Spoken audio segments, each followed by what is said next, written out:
Now, Colby, when I first started becoming, friends with you, having you on the show, you were very kind of polite, quiet. Didn't you just kind of stood your ground? You were just kind of waiting, and then you were getting no attention. You were ranked number 8, number 9. Nobody wanted you. Nobody really wanted to fight you. And then it seemed like overnight you just sort of were like, "Fuck it." Something changed in you, and you started talking a lot of shit and becoming this like outspoken guy. What was it? Did you see the light? Did you watch? What was it that actually caused this change? I just started being myself, man. I was holding back before, I was trying to be something I wasn't.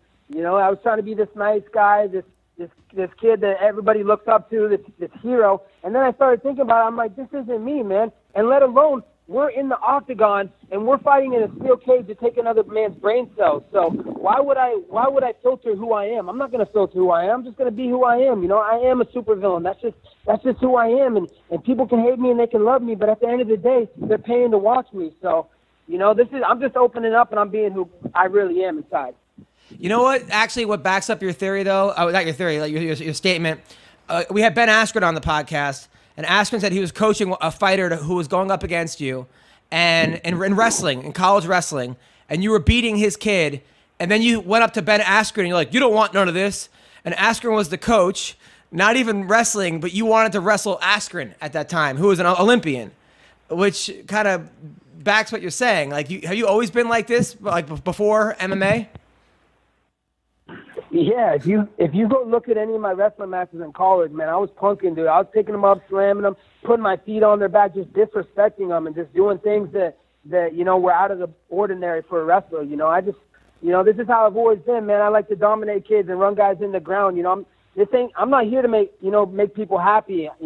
Fuck your feelings. This is the fight business. So, this is who I've always been, and everybody knows this is who I really am. Now, you were roommates with Jon Jones in college. It was you and Jon, and you guys used to beat up townies in Iowa, correct? Yeah. Those are some good times.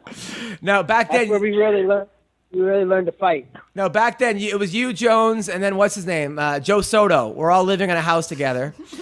You guys were beating up townies, and I guess you and Jon were friends back then, but now you're not. What happened with you and Jones? Yeah, we used to be like really good friends, best friends, at each other's side. We wouldn't leave each other's side. But, as soon as he started doing the steroids, he started just turning into a different person. He'd have roid rages. He'd come home and literally there'd be like a blanket not right in the house. Colby, what the fuck? Ah! Start fucking roid raging out, just freaking the fuck out. I'm like, dude, chill the fuck out. And he would literally try and back me in a corner like with these demon fucking eyes, because that dude literally is fucking Satan's fucking little angel or Satan's son.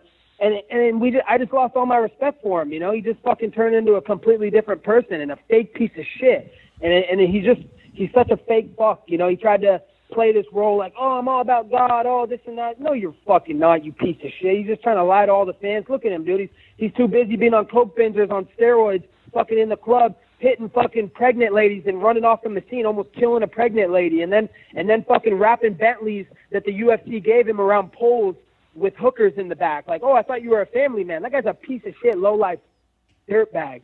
So he was doing steroids back in college too? Yeah, he was doing steroids back in college. He was at 197. He wanted to go up to heavyweight. So he was like, fuck, dude, let me start juicing up. I want to get up to heavyweight. So, he got on this little lifting program and started doing steroids with this other kid that was in our dorm with us, this kid named Nate Willard. He was from California, so he was giving them all the inside scoop on the steroids, and they started doing all the shit, HGH, testosterone, and he just fucking had roid rage. He had temper tantrums, and that's where I lost all my respect, because he would come home, that if there was a dish wrong, he would just freak the fuck out. If we weren't watching TV or he wanted to play video games, he would just lose his shit, man. I'm not even lying. And that's just when I lost all my respect for him. I wanted nothing to do with him. I knew he was a piece of shit, and he was a fake, two-faced bitch. I could see why you would feel that way. Fuck. All right. So Colby Covington, you're fighting June 9th in Chicago for the world title against Rafael Dos Anjos.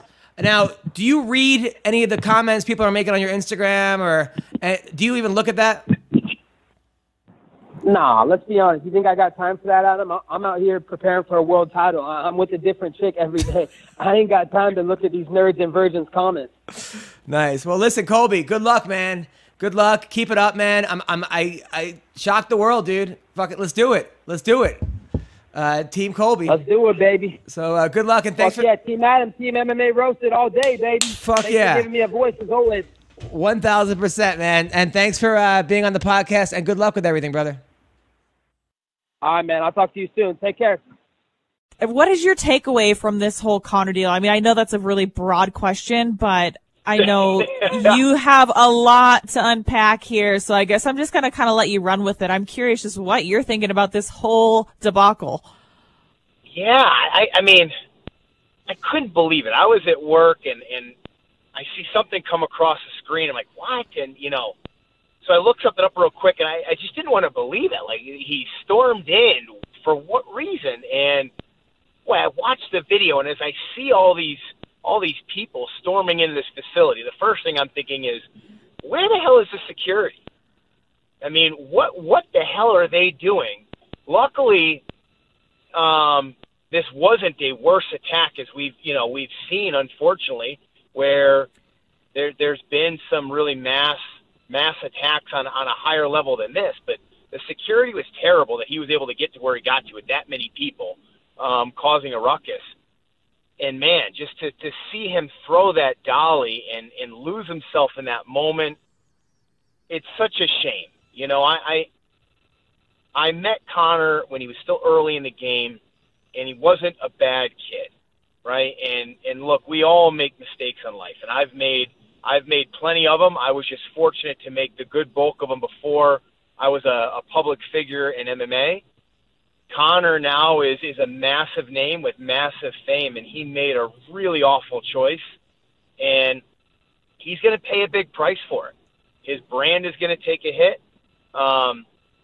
His pocket's going to take a hit, and now he's got to walk a road to recovery. And my ability to think about this and what he should do next, I've had some time, and I think it would go a long way if Conor would personally visit Michael Chiesa and Ray Borg and compensate them for their injuries. I don't know what that level is, right? I'm sure the UFC paid them their show and win money. I don't know if he maybe gives them that amount as well. But as a sign of respect, that they are fighters as well. You talk for 7 hours in this game.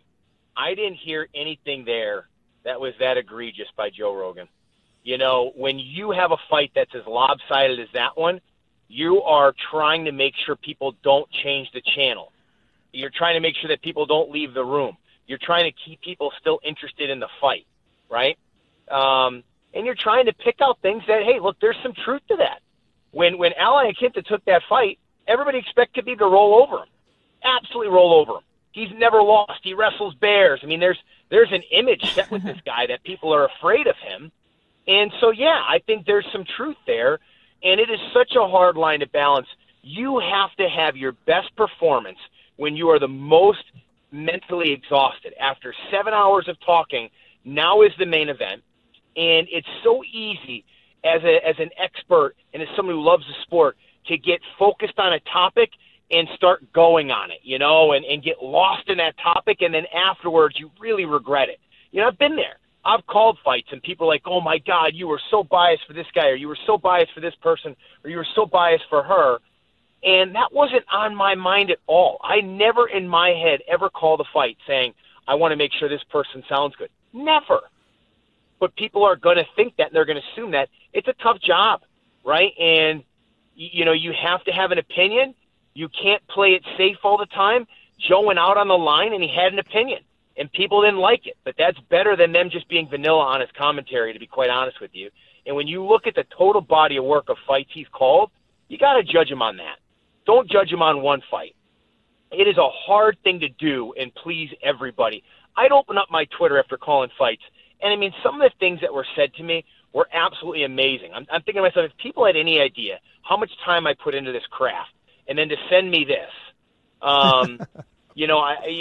you get numb to it after a while.